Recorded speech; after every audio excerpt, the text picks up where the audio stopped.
On peut avoir on besoin qui peut être sensibiliser biso popo no baye biso eloko nini to kosala ou bien eloko nini bango balingi kosala. Il faut bango nanu avant baloba ke biso to sensibiliser te bango nanu abanda nanu na bango. Le troisième jour, ceux qui ont appris, bolembi lelo. Non, to lembi te, je crois que lelo est la victoire. To beta maboko pour la victoire là. Lelo ne baloba qu'il fallait baya. Baya ba député o wana na mina kuna batu na yende balobaki fallait baya pour ba déposer yango na plénière. Mais lelo to vandi to zeli bango bakoya te ba bloquer bango moko bakimi balobi ba. IDPS jusque là na no pesi mot d'ordre te. IDPS a pesi kutu mise en garde. Alobi au cas où bako meka to ko pesa mot d'ordre. O ezaki peuple congolais mutu nyonso to azana droit ya ko telemela na dictature nde tellement ba mesana na dictature trop to vandi pendant 32 ans ya Mobutu plus 21 ans ya Afdel nde batu ba mona kango normal que soda aza ennemi ya peuple. Non, soda jamais akoki kozala ennemi ya peuple. Surtout policiers azali muto aza pembeni ya population parce que bazo vivre ensemble. Non, ouais, aza peuple congolais. Nalobi tozalaka awa na bakabila bazalaka na ba sportif baluwaka ba sportif ba pesa bango na minduki. Est-ce que biso to yinaka ba sportif to lobi ke bango nyonso baza bato pe perdre? Non. Ouais, aza Bossali au moins 2 jours de Libanda. Le troisième jour. Le troisième. Les ara IDPS neza Libanda ou bien na famille politique mususu. Non, na ba famille politique mususu parce que problème ezaka ya IDPS c'est problème ya peuple congolais. Le peuple congolais nyonso surtout au aligné changement au aligné état de droit. Voilà pourquoi tous autres les là. Voilà pourquoi le peuple congolais va bimer. Voilà pourquoi les jeunes va bimer, les papa, les maman va bimer pour notre côté les là.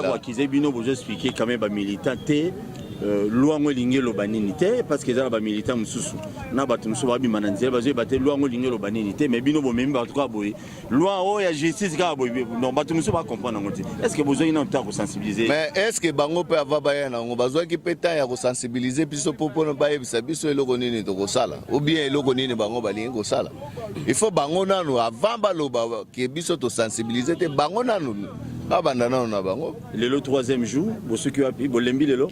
Non, to lembi te, je crois que lelo est la victoire. To beta maboko pour la victoire là. Ça veut dire que lelo biso toza toujours aux aguets, nenge to lobi que minduki na biso eza toujours ya côté lema. Alors toko banga te, toko telema toujours nenge to lobi. Lelo ne baloba qu'il fallait baya. Baya ba député o wana na mina kuna batu na yende balobaki fallait baya pour ba déposer yango na plénière. Mais lelo to vandi to zeli bango bakoya te ba bloquer bango moko bakimi balobi bakoya te. Alors toza na biso na kati kaka toujours na zage tozo zela kaka position. Mais sikoyo bakaya kas ndio bobuka yindako ya mwasi Yvette Kimbuta ndako ya Kasamba ndako ya Shadari. Est-ce que c'est normal?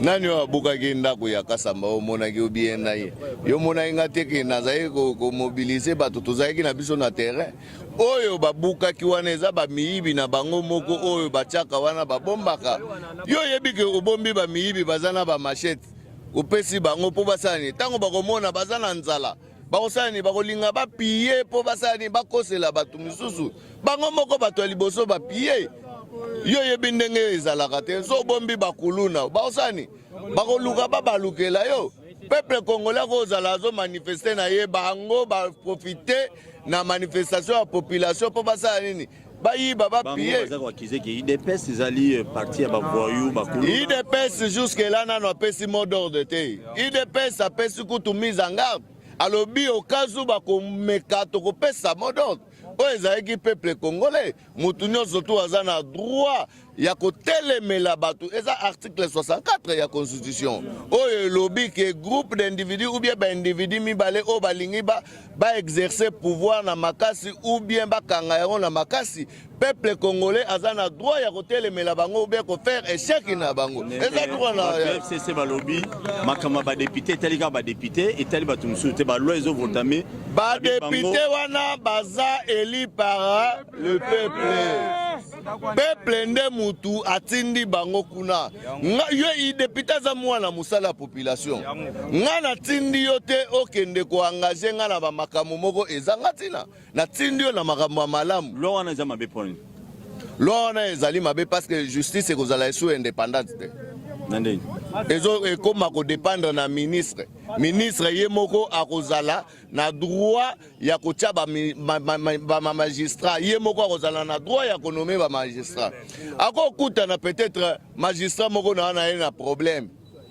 amoni ke mutu oyo aza na raison mais ministre wana baza besoin bakondane jeko akosala nini lokola aza na droit ya kosuspendre epuis konome akolongola magistrat oyo aza kosala musala malamu mpona kotia magistrat na ye ya PPRD. Voilà pourquoi c'est biso te selon ndenge 3 propositions ya loi na bango ezosala mais ça même pas selon peuple selon 3 propositions oyo bango bazosala voilà pourquoi totelemeli bango suka soki lelo oyo président de la République alobi ministre le nouveau ministre à justice pour Emmanuel Zakalate batia ministre à justice mususu soki batia ya IDPS bosilika te. Non, biso toza même pas, batia ya PPRD, batia ya MLC, batia ya nani, biso toza na besoin ya état de droit. Ozomona, cheval de bataille na biso ya IDPS eza état de droit. Ça veut dire quoi? Justice likolo ya nyonso tu. Mboka oyo po etambola, po makambo nyonso tu ezala bien eza justice. Ndenge balobaka valeur ya mboka eza na justice. Soki justice eza te mboka ekufi. Voilà pourquoi balingi ba torpiller action ya chef de l'État. Voilà pourquoi bazo bebisa nyonso tu oyo chef de l'État azosala. Nakobanga ke bango wana bazana combien dossier. OK. Mutune Asuka, tomoni lobby général patience. Na la police on dirait bozaki moi dit le mot monde de PCM bango ba bengana bien ndenge zai kalate. Non, ça veut dire que ça veut dire que na état de droit na démocratie ezalaka bongo tomonaka na bapoto bamboka o démocratie evandi ezalaka kaka lokola policier azo coopérer na civil ok ezalaka bongo na dictature nde tellement ba mesana na dictature trop tovandi pendant 32 ans ya Mobutu plus 21 ans ya Afdel nde batu bamonaka ngo normal que soda aza ennemi ya peuple non soda jamais akoki kozala ennemi ya peuple. Surtout policiers azali muto aza pembeni ya population parce que bazo vivre ensemble. Tozaka na bango na cité toliaka na bango. OK. Ezali nde ensemble na bango. Mais ba policiers baza bandeko na biso, même ba soda baza bandeko na biso. Alors, biso na bango tozalaka na problème te. Na ko rappeler boye rapidement. Tozaki interview moko président Tshisekedi ya salaki alobaki boye. Banda du pouvoir akuti armée eza discipliné et puis armée eza organisée. Ça veut dire akuti indiscipline te na armée, akuti discipline. Ça veut dire na armée eza mibe konde soki balobi sala boye basali ba militaire baka na problème te. Lokola ba dictateur bazaki likolo na bango nde bazao boma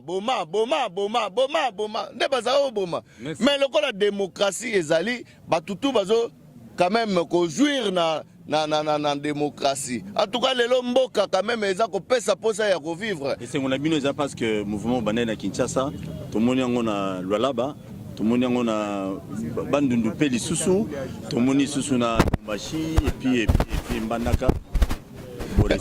Non, esengona biso ezali. Non, yango tolobi boye biso tozoloba eza peuple congolais. Tolobi IDPS te. IDPS na makambo na nukuto chata pate. IDPS na no chata pate. IDPS azana no libanda. Bango balobi ni ba mone ba wewe belé wana avec. Non, wewe aza peuple congolais. Nalobi tozalaka awa. tozalaka awa na bakabila bazalaka na basportif baluwaka basportif bapesa bango na minduki. Eske biso toyinaka basportif tolobi ke bango nyonso baza bato ya PPRD? Non, wewa aza mutu aza na famille. Justice wana nde bazo obi bango pe ba béret rouge kuna ba se préparer conséquence. Non, ezala béret rouge, ezala béret jaune, ezala béret vert, ezala béret noir. Bayebi biso. Merci. Yo!